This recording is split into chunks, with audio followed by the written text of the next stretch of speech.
Now, some of you might read that title and think, what do I mean by such a thing? Life was never meant to be hard? And to help you understand, I'll start with a little hypothetical story, which is really more of a theoretical one. Imagine that you are the first human to ever live on Earth.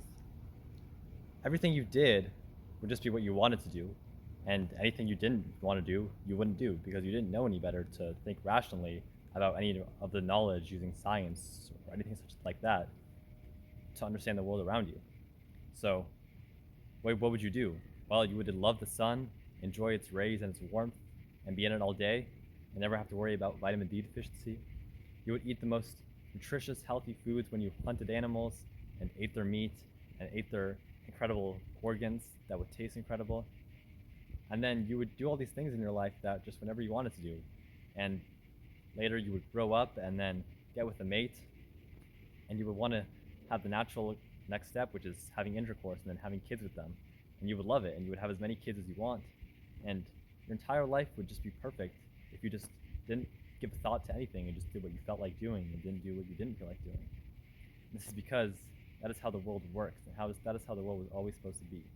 Nothing that is good for you in terms of health and well-being hurts and is bad, and and feels like suffering and is uncomfortable. And everything that is good is something that you should want to do naturally. Self-discipline is a mental illness.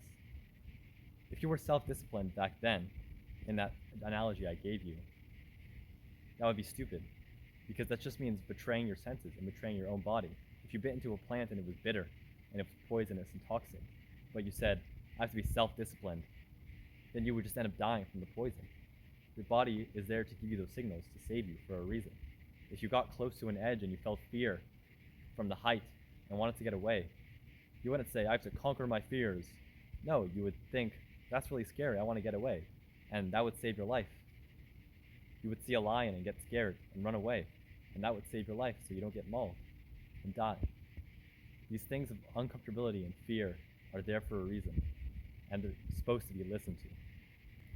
Think of where self-discipline actually comes from. It originated from an action where people would take whips and whip themselves on their back to inflict pain on themselves. Why would you ever do such a thing?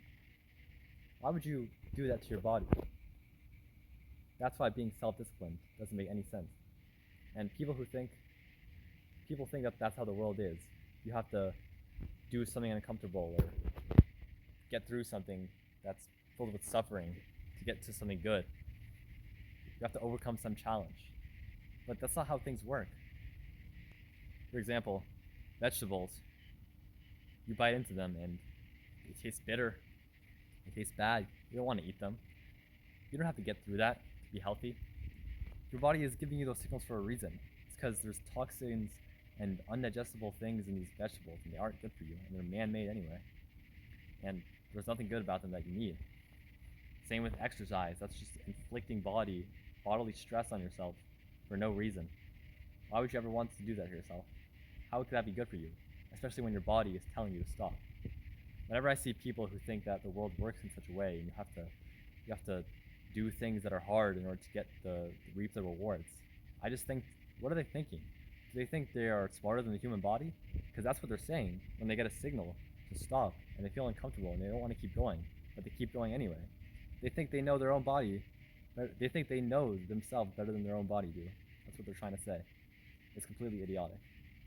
Now you might be thinking, well, that story you gave at the beginning is really nice, and you're right. Self-discipline then would be stupid, but nowadays in the modern world, it's not like that anymore, right? I have to be disciplined to not make bad choices, not get addicted to bad things, not get into bad habits. It's harder. But really, you have to acknowledge that such a thing, although you're right, it is harder now, it's not really self-discipline because it's things that you truly want to do. I'll give you a few examples. For example, you might think pornography. Oh, I'm addicted to porn. I watch all day. It's hard to get off. How is that not self-discipline? Well, you have to realize that what you truly desire, first of all, even then, you don't really desire porn. No one watches porn and then afterwards feels good about themselves and thinks, can't wait to do that again tomorrow. It's terrible. And second of all, what you truly desire is to go out and have an actual mate and have kids. That's all you want. And that's why it feels so good, because your body thinks you're having kids. So it's sending you a bunch of feel-good hormones, because kids are the best thing ever. But then you don't have any kids, so you feel completely empty inside afterwards. And even for people like playboys who get it with a bunch of big women at once, but they have protected sex, which is dumb because you're protecting yourself from the best thing ever, which is kids. And then they still feel empty, and their life is empty, and they never feel good about themselves. Because imagine doing something and then not getting the natural consequence that why you did that. I'll give you another example. You might say, well, I want to eat cookies and chips and pizza all day if I had the option. I have to be self-disciplined to not do that. But do you really? In fact, I'll tell you, all the modern foods that people love today are actually only like them because they remind them of animal foods and animal organs that they truly desire. When you eat ice cream, what you really want is brain. Brain tastes just like ice cream. It's just as milky and smooth and with a touch of sweetness. When you have chocolate, what you really want is liver. When you have marshmallows, what you really want is the soft lung.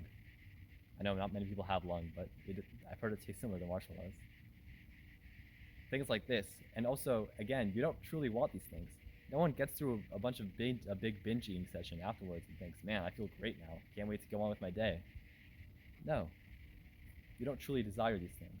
So it isn't self-discipline to get off of them. You have to realize what you actually want. And a third example I'll bring is video games. If you're stuck in your room playing RuneScape with your friends for hours and you can't get out, you might think, well, it's self-disciplined, but no. Again, nobody actually wants to do these things. Nobody feels good after doing these things.